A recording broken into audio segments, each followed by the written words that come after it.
Le grand direct de l'actu, la suite avec Jean-Marc Morandini. Vous vous êtes sûrement déjà fait la réflexion, le prix du baril du pétrole a perdu 60% en un an. Alors certes, le prix du gazole, qui représente plus de 80% des volumes de carburant vendus en France, a fortement baissé depuis quelques temps, mais dans des proportions toutes relatives. Alors pourquoi la chute du cours du brut ne se répercute pas totalement sur les prix à la pompe? On va en parler avec notre invité qui est François Carlier, délégué général de l'association de consommateurs CLCV. Bonjour.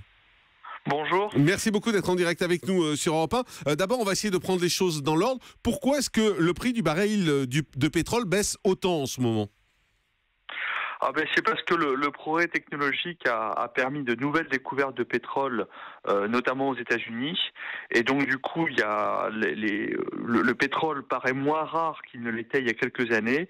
Et c'est ce qui a fait chuter les cours. D'accord. Et puis il y a également le retour plein et entier de l'Iran sur le marché mondial, qui ajoute à peu près 1 million de barils par jour, qui aide aussi à faire baisser les prix du pétrole. Alors on est surpris quand on va faire son plein d'essence aujourd'hui de voir que cette baisse quasiment de moitié des prix du pétrole ne se répercute pas à la pompe. Pour quelle raison ?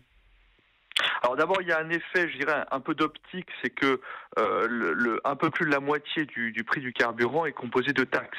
Alors ça, évidemment, ces taxes, même si le baril chute, les taxes, elles restent ce qu'elles sont, parce que c'est des taxes principalement en litres, et donc ça joue sur l'inertie du prix au carburant. Alors ensuite, par ailleurs, même si on regarde le prix hors taxe, c'est vrai qu'il aurait pu baisser de 3 ou 4 centimes de plus que ce qu'il n'a déjà baissé. Ça vient en fait ici des raffineurs.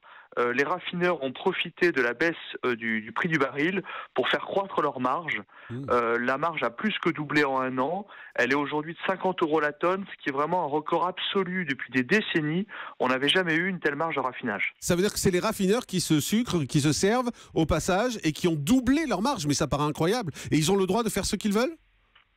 Oui, c'est un marché libre. Il y a parfois des périodes où quand c'est le prix du baril qui baisse, c'est les stations-service qui se refont leur marge. Là, c'est pas le cas. C'est vraiment les raffineurs.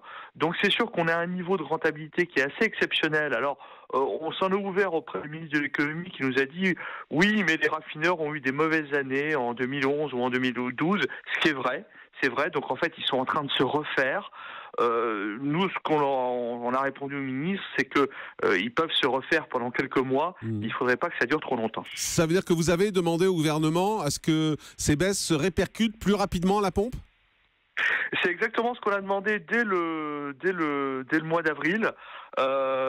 Pour vous dire, pour l'instant, on a une fin de non-recevoir. C'est-à-dire clairement, les raffineurs gagnent beaucoup plus d'argent. Ça se voit dans les comptes de Total d'ailleurs. Mais ils considèrent que c'est plutôt une bonne nouvelle pour cet outil industriel. Ça peut se comprendre, mais au bout d'un moment, quand même, la répercussion devrait se faire. Sans vouloir faire du populisme de bas étage, on a quand même le sentiment que quand le prix du baril de pétrole augmente, c'est immédiatement répercuté à la pompe. Et quand ça baisse, ça met du temps à chaque fois. C'est une réalité ou c'est simplement un sentiment faussé que l'on a ? En fait, il y a quelques années, j'aurais dit que c'était un sentiment faussé. C'est vrai que depuis 4-5 ans, quand il y a une baisse du prix du baril, ça se répercute plus mal qu'avant. Ça, c'est indéniable.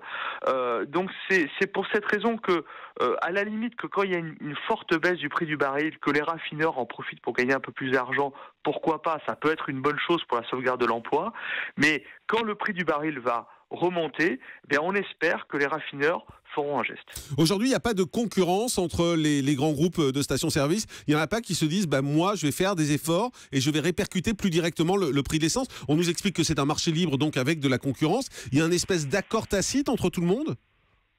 Alors, sur les stations-service, il y a une assez bonne concurrence, notamment en France, parce qu'il y a la grande distribution qui assure la distribution de carburant. Mais après, au niveau du raffinage, là non. Ça reste quand même quelques grands groupes qui font du raffinage. Il y a très peu de raffineries en Europe. Le fait que qu'il y ait pas mal de raffineries qui est fermées, ça réduit d'autant plus la concurrence. C'était d'ailleurs en partie l'objectif des fermetures de raffineries, je pense. C'était en partie réduire la concurrence. Donc, cette concurrence existe sur les stations-service, mais pas au niveau du raffinage. Donc, pour résumer ce que vous nous dites, François Carlier, en fait, vous nous dites aujourd'hui le prix de l'essence à la pompe a baissé, mais il pourrait baisser d'un peu plus, sans doute de 3 à 4 centimes.